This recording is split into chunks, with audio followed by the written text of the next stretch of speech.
Hello and welcome to the ROKER RAPPORT podcast in association with the Sunderland Community Soup Kitchen.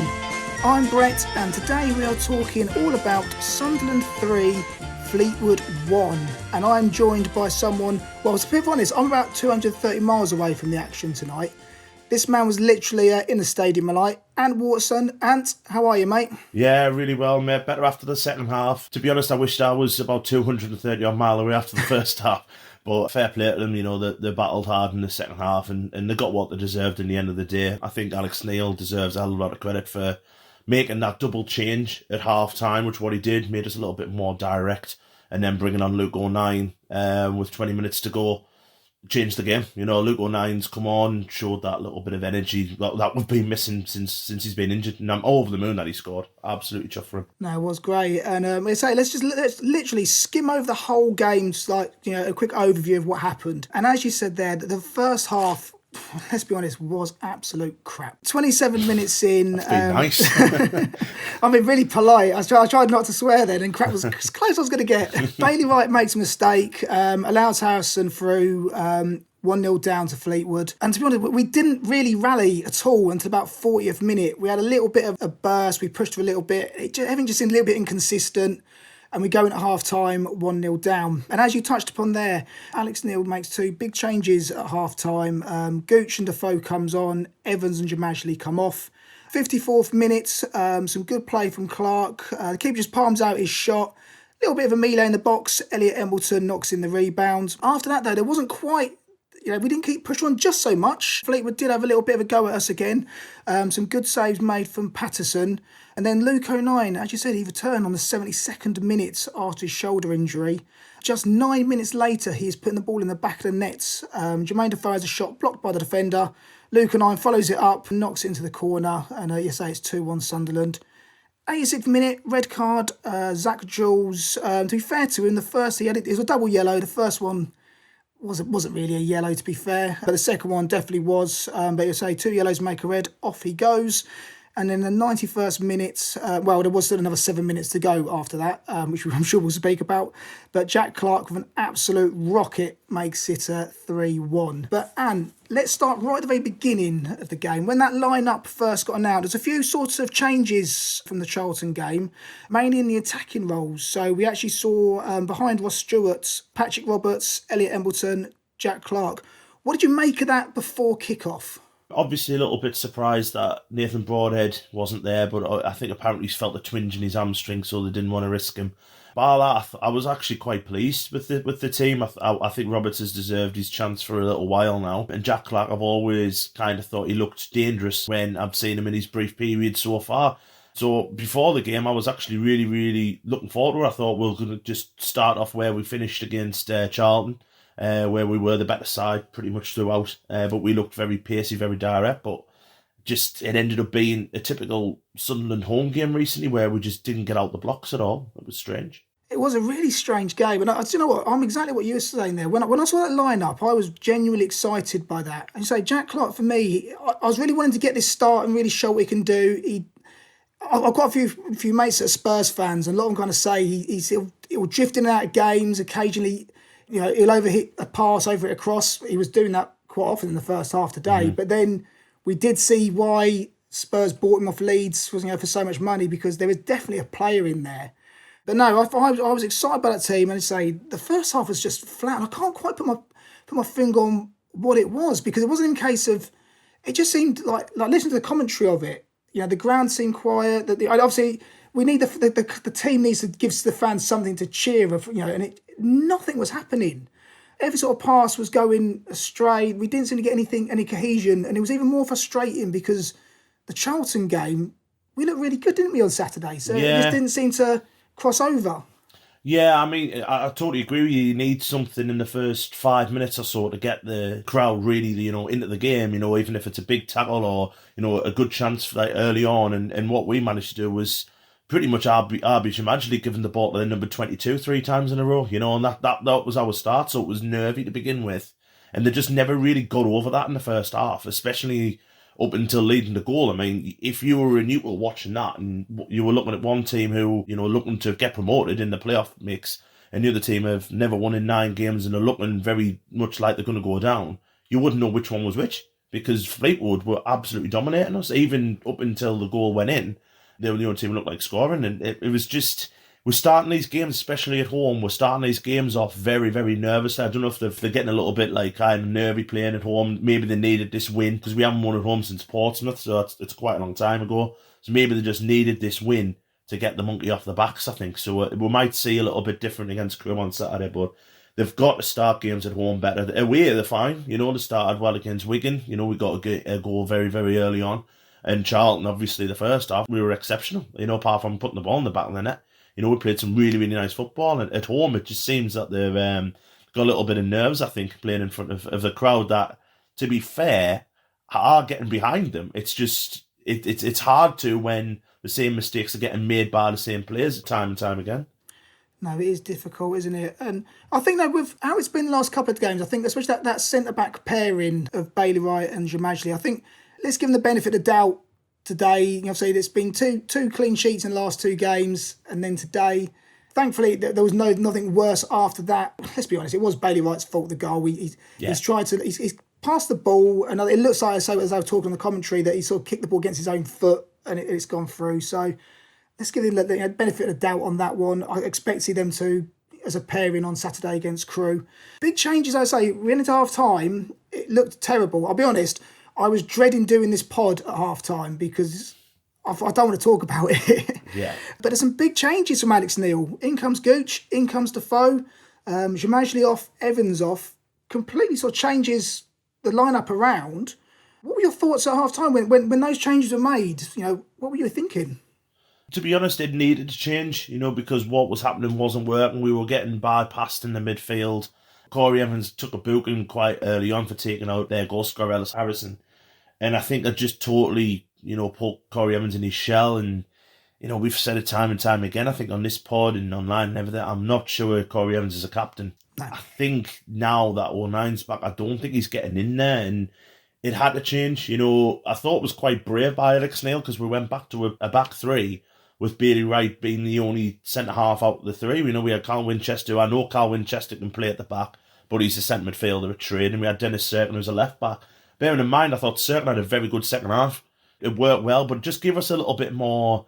It gives a bit more width, and it made us a little bit more direct because we had playing Elliot Hamilton in the middle, Matete, who liked to get the ball away quite quick. Jack Clark was doing the same, and Gooch came on and gave that little bit of an edge as well. So it was a really brave substitution, but it worked. So fair play to Alex Neil, I think, tonight. Oh, 100%. It was a great substitution, and I was thinking at the time, not to sort of look back into the past. If Lee Johnson was manager today, would there have been 2 substitutions at half time?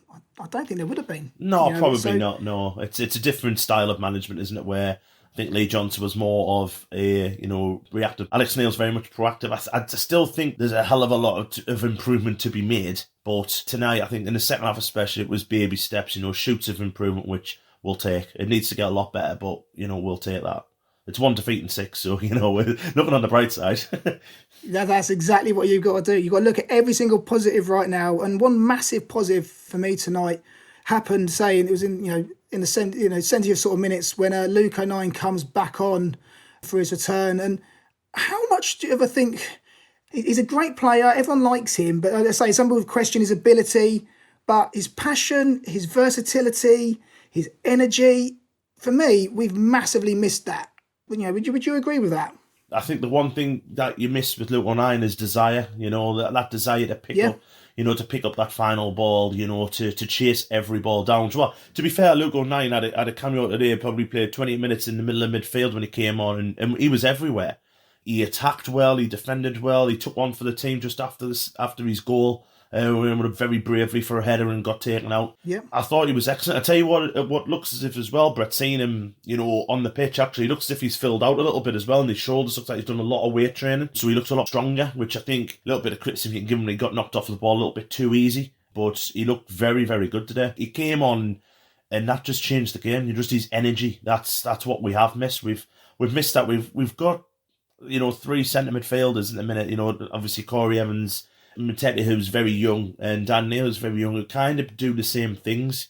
And I think Luke O'Nien can give you that little bit of getting him in the middle of the back four, getting in the middle of their back four, bursting a gut to get up there, which he did for the second goal. So it's great to see him back. And obviously, we read online a couple of weeks ago, he's been really down. It's affected him mentally being out for so long. So for him to come on and to do that, it's absolutely great. It's great for him, and it's great for us to have him back in what's going to be a really crucial few games coming up. Oh no, it's a massive, massive boost because he is an infectious character, isn't he? Oh, I love him, mate. I absolutely adore him. So I'm not hearing anything bad about him, to be honest. No, exactly. Can you imagine being in the dressing room with him? He'll pick them players up. No, I know on Saturday he was warming up with the players on Saturday. He wasn't even in the squad. Yeah. So give the lad some, give him some credit. I think I was really pleased with him in terms that he actually scored tonight. As I say, he's just exactly what we needed. And also, I know the guys were talking about it on the pod on Sunday's pod, where we seem to be missing these experienced players. Now I know he's still actually quite a fairly young guy himself, but he's been with us for the 4 years we've been in League One. He is an experienced League One player. And it's great having all these youngsters coming in from Man City and Spurs and so forth, but we need people who know the league, and I think he can do that definitely. Yeah, I totally agree. Yeah, I totally agree. So moving on, so obviously he comes on and he pulls it back to 2-1, and then Jack Clark with an absolute rocket to make it 3-1. But just before that, the Sunderland fans got involved a little bit with the ball today, didn't they? Yeah, that was just below me when that first happened, and I'm not a fan of that. I'm not going to criticise fans or anything like that. I'm not a big fan of that. There's a couple of things I don't like the thing they do with the goalkeeper as well. When the goalkeeper kicking the ball and they say, "Oh shit!" I'm quite an old-fashioned football fan, mate, so it's not for me. I must admit, I was watching it, and when they saw that they kept the ball, and I thought, this is for me. I thought, it's quite funny because we're winning, but if those extra minutes we then they pull it back, there's going to be all manner of trouble. So it was no, but as I say, Jack Clark though today, we mentioned him briefly. That was one hell of a strike, wasn't it? It was a beautiful goal. Yeah, he did really well actually, and I know he was involved in the first goal as well, which it's like a cross-come shot which the goalkeeper hasn't covered himself in glory, and Elliott's got on the end of it. But I thought it was a very much a hit and miss game for Jack Clark, and if that's the kind of player he is, that's fair enough. But he gets himself into some lovely positions, and his final ball just isn't good enough at the minute. It's sometimes it's drifted over or it's gone out for a goal kick, and you can tell he was getting frustrated. But he's probably one of these players who just feeds off confidence of others to me. Because once he got that, he did a lovely little side shimmy as well, and it was a beautiful finish. I mean, it absolutely flew into the back of the net. I thought him and Roberts today. I thought Roberts was excellent until he went off. I thought he played very, very well. So it's nice to see them both playing well in a Sunderland shirt, and it's really nice to see him get off the mark, and that might be the start of a few goals for him, I think. I hope it will be. And as you say there, that key word then was confidence, because you think, he's a young lad. He went from Leeds to Spurs. He's been out on loan, and he's down in League One, and for him to finally get that goal off the mark, hopefully that will then breed again going forward. It can only be a good thing, in the run up, because looking at tonight, looking at the scores from tonight, actually, this was a must-win game for us, even before kickoff. I don't know if you've seen what else happened tonight, and obviously I know you've left the Stadium of Light and come straight home. So obviously MK Dons won, Portsmouth won, Ipswich won, and Plymouth won. Mm-hmm. So as it stands, we're fifth in the league, played 37 on 63 points, but then below us it gets a little bit tricky. Plymouth played 35 on 62. Wickham played 36 on 61. Sheffield Wednesday 35 on 61. Ipswich played 37 on 59, Portsmouth 35 on 57. So it's not in our own hands, but we've just got to keep picking up wins, haven't we? It is. It's squeaky bum time, isn't it? We've just got to look to win. How many games we've got left now? 9? We've got to probably look to win 7 of them at least. The bother is we're not really in form. I know it's only 1 defeat and 6 and everything like that, but we're not really in form. Whereas you look at Ipswich, just absolutely flying, and there's always a team who comes out of the pack, isn't there, in the mid-table with a really good run, and Ipswich look like they're doing that. Pompey are finding the feet. Wickham, I know they went on a really bad run, as did Plymouth, but they're both, starting to win games again. But we've got Plymouth to play. We've got Oxford to play still, who are in the playoffs. So it's still kind of, I know you say it's not in our hands, but we'll beat teams like that who are in around us. We'll be all right, I think. home form's going to be important. You know, we've got to beat Crewe on Saturday. Simple as, you know, it's we have to win that. There's no excuses for not beating them because they're not a great side. You know, I don't mean any disrespect to Crewe fans because I really think Crewe are an excellent football club, but they're not a good side at the minute. So we need to be beating them sides. And then obviously we've got Rotherham coming up. I'm really end of the month, but that might get put back to internationals because I think that's international weekend. International weekend, that one, yeah. To be honest, I think that might suit us because Rotherham seem to be, you know, just... I know they got beat on Saturday, but they seem to be just like, you know, hitting the straps at the right time. So it might be a better time to play them, say in April and May. They might already be promoted by them. They might not care. So if they're on the beach, then that's exactly it. So it could be in our favour. Just need to try and get into a good run of form, get a settled side together, which we've still got, you know, the likes of Broadhead and McGee need to come back in. I think Alex Neil's getting there with what he thinks is his best team. I think he's getting there with it, but we need to keep winning. And that's the most important thing, just keep winning. Just keep winning games. And if it's ugly, after that first half today, I'm going to call it ugly. Yeah, that's what we've just got to do that, haven't we? So Yeah, win ugly. It was an ugly win. Even after we equalised, Fleetwood probably looked the better side, and then it just took that moment of quality through Luke O'Nien to score. And you could just tell the atmosphere and everything in the stadium, everything just lifted. Yeah, the fans started getting really behind the players. You know, we got that thing with what was going on with the ball. Our players started to be shit houses, like what Fleetwood were doing pretty much from the first whistle. So once that second, I did make a note actually on 30 minutes. I did make a note about them time wasting literally within minutes of their goal.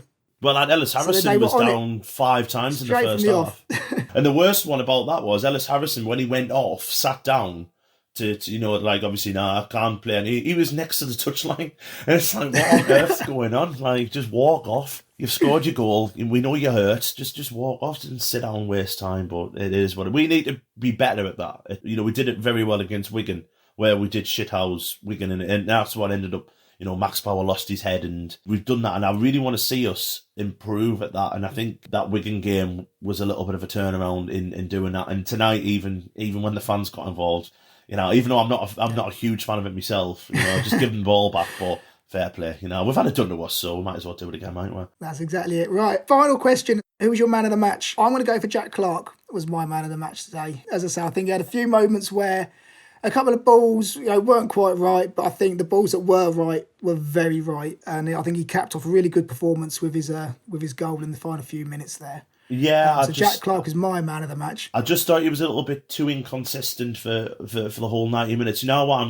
And I might get, you know, where to be fair, I'm getting grief on Twitter as it is, so I might get even more. But I'm going to give it Luke O'Nien just for the fact he come on.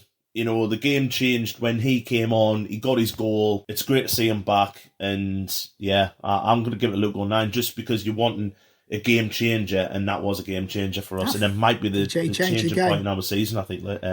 Nearly called you Luke there, Brett. It wasn't me, promise.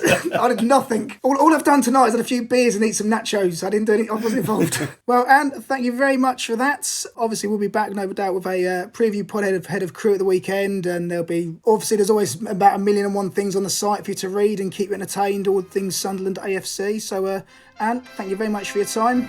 Yeah, cheers, mate. Thanks very much. And thank you very much for listening, as always. Subscribe, Apple, wherever it is on. There's loads of them. YouTube's, Acast, do it all. Thank you very much for listening. Where am I going? I don't know. Where am I heading? I ain't certain. All that always I